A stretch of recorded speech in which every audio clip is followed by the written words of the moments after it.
Hi, it's Jeremy Reed with Market Update. My daughter Isla is old enough to enjoy toys now, but she's still a few years away from enjoying my favorite toy as a child, the Hot Wheels Double Track. I would spend hours racing my Hot Wheels cars on it. I'd line up all the cars two by two in an elimination style tournament until there was one car left standing. Two cars, the same length of track, and the first one across the finish was the winner. What a perfect system of justice, fairness, and equity.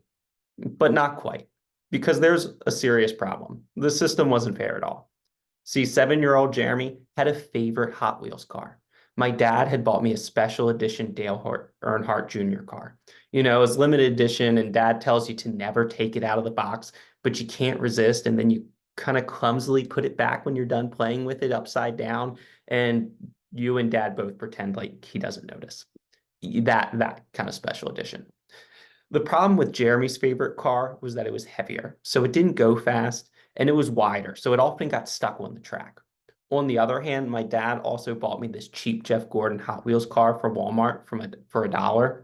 It was cheaply made with light materials, which means it was very fast. And it beat Dale Earnhardt down the track every single time. And that was completely unacceptable. My least favorite car was not allowed to beat my favorite car. So Jeff Gordon's car often encountered a lot of trouble during the race. Sometimes he had to go down backwards. Sometimes he might have something stuck under his wheel. Or maybe there's a car left on the track from the last race. Various strange circumstances often led to Jeff Gordon's demise and Dale Earnhardt's victory. I recounted this story to my wife over the weekend, and we laughed pretty hard.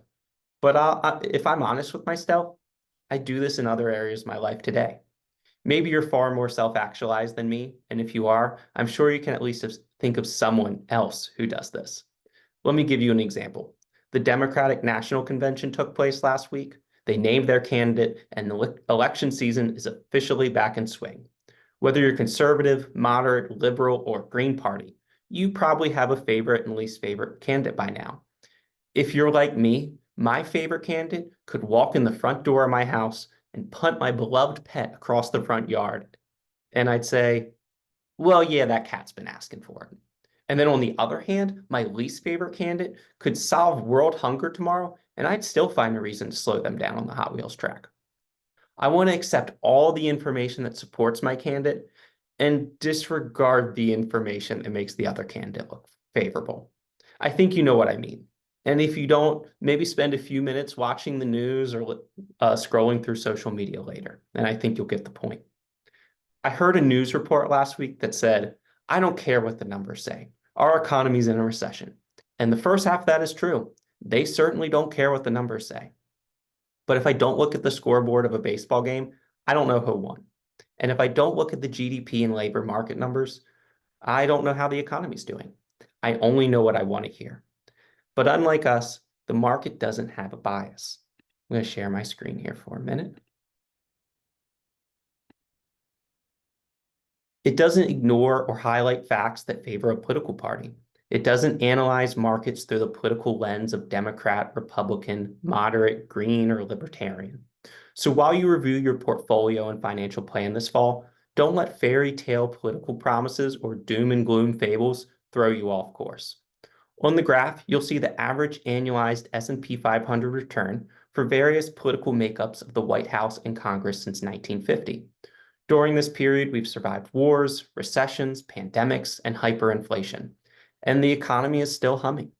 The point of this graph isn't so you can determine a winner and a loser. The point is that we have survived, the market has survived, regardless of who is in office. Isn't it convenient that politicians always claim responsibility for things that go well during their term, but somehow all the things that go bad are the last guy's fault? Either way, we give politicians too much credit for a strong economy, and we steal credit from those who deserve it. People like you. It's the consumer, the working man or woman, that makes up 70% of the economy. November will come and go, and regardless of who wins, the economy will continue humming along, and one person or a group of 535 people won't stop that. Coca-Cola is going to continue stocking shelves, Amazon's going to continue to complete deliveries, and Ford's going to continue manufacturing cars.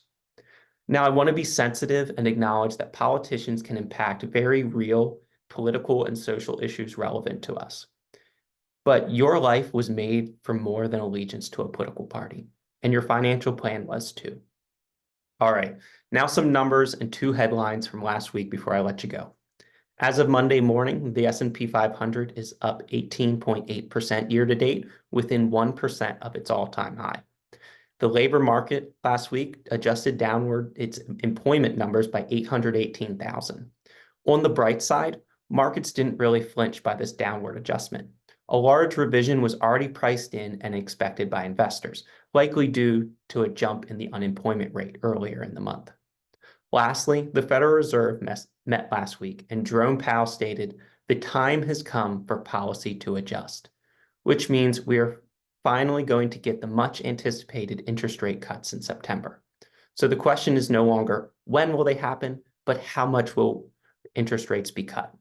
Low interest rates are often a boon for equity and bond markets, but don't get too excited quite yet. Rates are not going to drop nearly as fast as they rose. Thanks for sticking with me today. I know I was a little long-winded. Feel free to touch base with our office if you have any thoughts or questions that you'd like to discuss.